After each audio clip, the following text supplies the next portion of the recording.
Hey guys, welcome back to ED Figure. If you're brand new to the channel, don't forget to subscribe and like the video. Today we're going to take a look at the amazing Yamaguchi Bakugo from My Hero Academia. And I was really excited when they first announced this. I had the Figma version, but I didn't really like that one.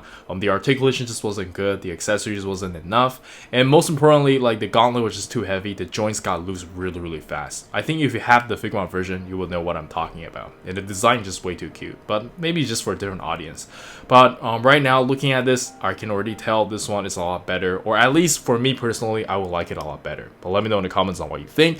And here's the left of the box, here's the right of the box, and here's the back of the box. And we can tell like he comes with a lot of stuff, especially the unmasked head, and you can remove the gauntlet, and god, like you can even let like Deku use the gauntlet, so that's really cool. Anyways, let's bust this thing open and see what we got. And here's the figure still in the inner packaging, looking really good. You can tell amazing Yamaguchi puts a lot of effort on this guy. So we have another tray over here for the accessories. We have some like effect parts, and we even got a backstage. Yeah, this is super cool. Yeah, let's check it out. Alright, and here we have the figure itself, and my first impression on this figure is really good. I like the way it looks, I like the way it feels, and most importantly, the figure feels really sturdy for the most part, aside from the gauntlet. The gauntlet is a little bit of a disappointment, and I think the only issue I have with it is that the peg over here could be a little bit longer. I think that will just fix my issue for someone who likes to fiddle with the figure a lot. And yeah, if you're just gonna let him stand there, it's not gonna fall off or anything. And let's just take a close look at the figure.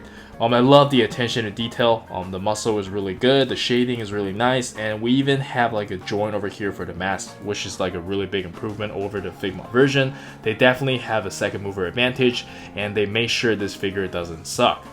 And I think they're gonna make Shoto Todoroki soon. I'm really excited for that as well. Hopefully they release the prototype picture. But anyways, I think we can jump straight into the articulation.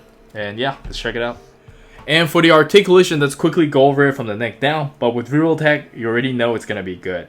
He can look up about this much, look down about this much. And you can tilt his head side to side, no problem. You can move this out of the way as well. It has some articulation. And like mentioned earlier, the mask over here has some really nice ball joint. And for the arms, you can raise his arm up only about this much, and you have that on Revoltech double joint, which is really nice. And you have bicep curl about this much. You can swivel with the Figma, not the Figma joint, sorry, the Revoltech joint over here. And again, you can swivel over here, but this is a little bit looser than I imagined, and we have the ball joint for the wrist. And for the ab crunch, you can bend forward about this much, which is quite a lot. You can bend backwards about this much, have some very good side-to-side movement. And for the leg, you can kick out about this high, bend about this much, thigh swivel, side-to-side pivot, and toe hinge. And I believe that's it for the articulation. We're going to check it out more during the action posing, and let's check out the accessories right now. And for the accessories, we can start with the default face, and I think it looks really good. And next up, we get an angry shouting face, and it looks really good as well. And then we have the unmasked head, and this is definitely my favorite part of the figure. Looks really good. And next up, we have a teeth gritting face that's looking to the side, and it looks very good as well.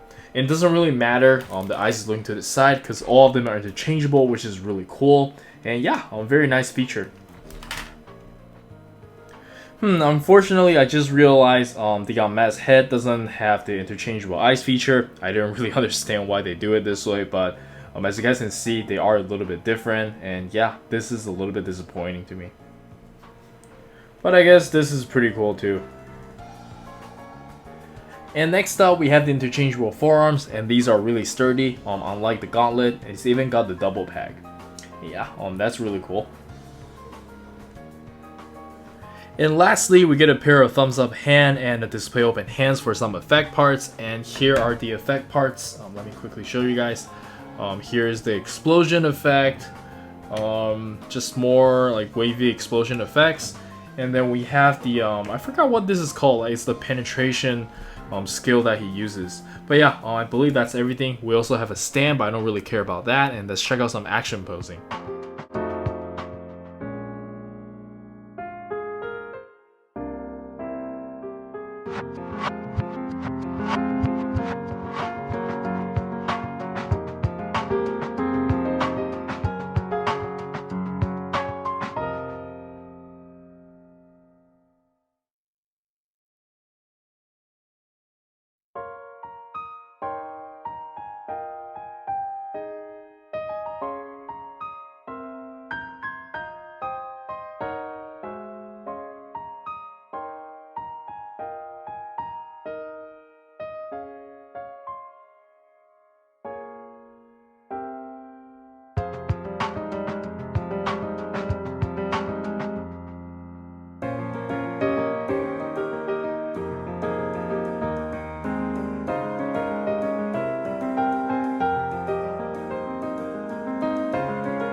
And for the size comparison, let us start with Midoriya from the same line and Figma Todoroki, and I think they look very, very good together. And definitely, I think this Bakugo is way better than the Figma one. First of all, it comes with a lot of accessories, and most importantly for me, I don't even want to talk about the articulation because Revoltech is known for articulation. It has interchangeable head, and I really like this head. The unmasked face is just really, really good.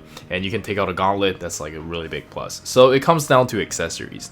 And I do have all the other Figma, My Hero Academia figure, as well as All Might from Amazing Yamaguchi. I'll try to make time for it, but for now, let me know in the comments on what you think. And next up, we have some good old Dragon Ball SH figure arts. And again, I think Bakugo is at a pretty good scale. Looking really good here. And then we have some Naruto and Jujutsu Kaisen SH figure arts. Some Avengers SH figure arts. And then we have some really cool Mayfex figures. And lastly, we have some Figma figures and Gojo Sensei. And let's jump straight into the final thoughts. Alright, so for the final thoughts, I like this figure quite a lot and I do highly recommend it. Beautiful looking figure, great articulation, and he comes with a lot of accessories. You're gonna have so much fun with it. The only thing I think people should look out is the joints on the gauntlet hand. I actually broke my joint over here, not sure what to do, but you gotta be really careful. I suggest you to heat it up because mine just like broke. And it's like broken from the inside, so you can't really save it. But yeah, other than that, you know, that's more of a, like my problem because I wasn't careful. But yeah, hopefully it doesn't happen to you. And this figure is all around really, really good. I would say it's probably the best Bakugo in the market right now if you don't care about the price point, of course. He is quite expensive. And yeah, I think that's it from me. Do let me know in the comments on what you think. And this is Eric. Don't forget to like and subscribe and stay safe and healthy. I'll see you guys next time. Peace.